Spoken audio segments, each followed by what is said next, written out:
আপনি আমার স্বপ্নপুরুষ, যাকে নিয়ে আমি স্বপ্ন সাজিয়েছি। আপনার তরে নিজেকে মেলে দিতে চাই। আবির অরুর কপালে চুমুন এঁকে দিয়ে বুকে জড়িয়ে নিল। একে অপরকে খুব শক্ত করে ধরে আছে। কিছুক্ষণ পরে দুজনেই ঘুমিয়ে পড়ে। সকালে কারোর চিৎকারের শব্দ শুনে ঘুম ভেঙে গেল অরুর। অরু চোখ খুলে তাকিয়ে দেখে আবির তার পাশে নেই। অরু তাড়াতাড়ি করে উঠে ফ্রেশ হয়ে বেরিয়ে আসলো নিজের রুম থেকে বের হতে অরুর কানে একটা আওয়াজ ভেসে আসলো। কথাটা বলছিল অরুর শাশুড়ি। অরুর শাশুড়ি একটা মধ্যবয়সী মহিলার সাথে কথা বলছে। মহিলাটা বলল, তোমার ছেলের বউ কই? তাকে তো দেখতে পারছি না। মনে হয় পড়ে পড়ে ঘুমাচ্ছে। মনে হয় বড়লোক বাড়ির মেয়ে।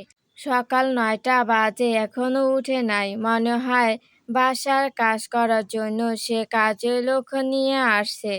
এখনকার বউগুলা এমনই হয়, কি আর বলবো। অরু কথাগুলো শুনে না শোনার ভান করে তার শাশুড়ির দিকে এগিয়ে আসতে থাকে। অরুর শাশুড়ি অরুকে দেখে পাশের মহিলাকে বলল, আইতেছে নবাবের বেটি। মুখ ভেঙচি দিয়ে কথাটা বলল। তারপর অরু ওনাদের সামনে এসে সালাম দিল। তারপর মহিলাটা অরুকে বলল, নতুন বউ এত লেট করে ঘুম থেকে ওঠা ঠিক না। উনি এমন আরো কিছু কথা বলে চলে গেল। অরুর শাশুড়ি সাইমা বেগম মোটো তেমন একটা ভালো না। সাইমা বেগম অরুকে বলল, আমার জন্য একটু চা করে নিয়ে আসো তো বৌমা। অরু চা বানাতে চলে গেল রান্নাঘরে। কিন্তু কোথায় কি রাখা আছে সে কিছুই জানে না। এই বাড়িতে আজ অরুর প্রথম দিন। কোথায় কি আছে তার পক্ষে এসব জানার কথাও না। তারপরও সে খুঁজতে থাকে। এসব খুঁজতে খুঁজতে একটা সময় অরুর হাতের সাথে ধাক্কা খেয়ে একটা চায়ের কাপ পড়ে ভেঙে যায়। অরু মনে মনে অনেক ভয় পেয়ে গেল। সাইমা বেগম কিছু পড়ে ভেঙে যাওয়ার শব্দ শুনে তাড়াতাড়ি করে রান্নাঘরে ছুটে আসেন। আর এসে দেখে এই অবস্থা। এইদিকে অরু অনেক ভয় পেয়ে আছে। সাইমা বেগম বলল, কিভাবে ভেঙে গেল এইটা? মা, আমি খেয়াল করিনি, আমার হাতের সাথে লেগে কাপটা পড়ে ভেঙে গেল। প্রথম দিন এই অবস্থা, বাকি দিন কি করবে? ঠিকঠাকভাবে কি কাজ করতে পারো না? সামান্য একটু চা বানাতে বললাম, এর জন্য এত কিছু? অরু মাথা নিচু করে দাঁড়িয়ে আছে। সাইমা বেগম অরুকে আরো অনেক কথা বলে চলে গেল। একটু পরে অরু নিজের রুমে গিয়ে মন খারাপ করে বসে থাকে।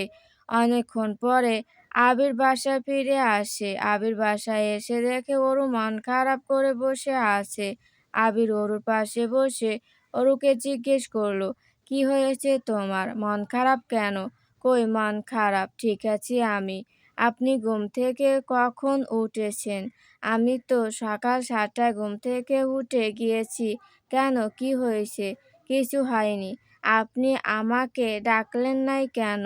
আসলে অনেক রাতে ঘুমালে তো, তাই ভাবলাম আরো কিছুক্ষণ ঘুমাও, তাই আর ডাক দিলাম না। আচ্ছা, আমি ফ্রেশ হব। আর হ্যাঁ, আমরা বিকেলে ঘুরতে যাব, ঠিক আছে? আবিরের মুখে ঘুরতে যাওয়ার কথা শুনে অনেক খুশি হয়ে গেল অরু। ফ্রেশ হয়ে আবির বের হয়ে আসলো ওয়াশরুম থেকে। তারপর আবির অরুর পাশে এসে বসে বলল, এখানে তোমার কোনো সমস্যা হচ্ছে? না, তুমি মুখে না বললেও আমি বুঝতে পারছি। আর এটা কোনো ব্যাপার না। এক জায়গা থেকে আরেকটা নতুন জায়গায় আসলে একটু অসুবিধা হতেই পারে। তবে তোমাকে সবকিছুর সাথে খাপ খাইয়ে নিতে হবে। দেখবে কিছুদিন পরে সব ঠিক হয়ে যাবে। অরু কিছু না বলে চুপচাপ হয়ে গেল। অরুর মুখে কোনো কথা নেই দেখে আবির বলল, এমন মনমরা হয়ে বসে আছো কেন? এমনি। আচ্ছা, একটা প্রশ্ন ছিল। কি প্রশ্ন? আপনি কি বিয়ের আগে আমার ব্যাপারে সব খোঁজ খবর নিয়েছিলেন? না, আমি বিয়ের আগে তোমাকে দেখিওনি। কেন? কারণ আমি বিয়ের জন্য প্রস্তুত ছিলাম না। আর আমি বিয়ে করতে রাজিও ছিলাম না। তাই এত কিছু দেখি নাই। মা বাবা জোর করেই আমাকে বিয়ের জন্য রাজি করিয়েছে, তাই তাদের ইচ্ছেতে আমি বিয়ে করার জন্য রাজি হলাম। পরে তোমাকে প্রথমবার দেখে আমি মনে মনে অনেক খুশি হলাম। খুশি হলেন কেন? কারণ আমি যেমন মেয়ে চেয়েছিলাম তুমি ঠিক তেমনই। তোমাকে প্রথম দেখায় ভালো লেগে যায়, তবে তুমি সত্যি সবার থেকে অনেক আলাদা। তোমার বয়সে কম হলেও তোমার কথায় চলাফেরায় ম্যাচুরিটি একটা ভাব আছে। তোমার কথা শুনলে কেউ বলবে না তোমার বয়স এত কম। তোমাকে নিয়ে আমি আমার জীবন আলোকিত করতে চাই। আমাদের এই সংসার আমাদের সাজাতে হবে। অনেকক্ষণ দুজনে মিলে অনেক কথা বলতে থাকে। আবিরের কথা শুনে অরু আবিরের প্রতি দুর্বল হয়ে পড়ছে। তারা নিজেদের মধ্যে কথা শেষ করে তারপর আবির বাইরে চলে গেল।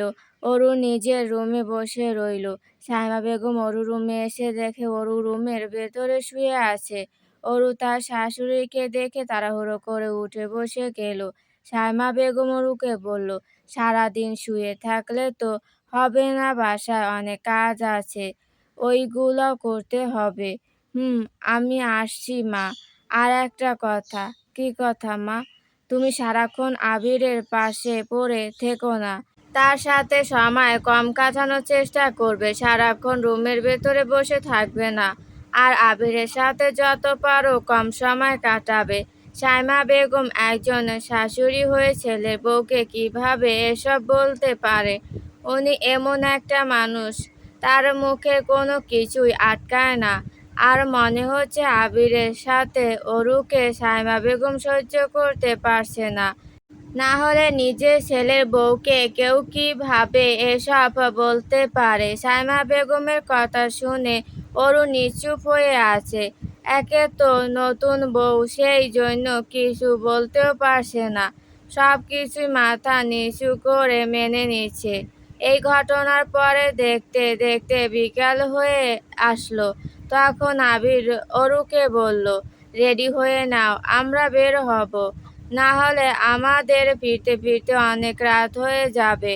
আমি যাব না, আমার ভালো লাগছে না, আপনি যেতে পারেন। কেন, কি হয়েছে তোমার? শরীর খারাপ নাকি অরু? না, আমি ঠিক আছি। তাহলে যাবে না বলছো কেন? তখন তো বললে যাবে। আমার মনে হচ্ছে তোমার শরীর খারাপ দেখি আমি।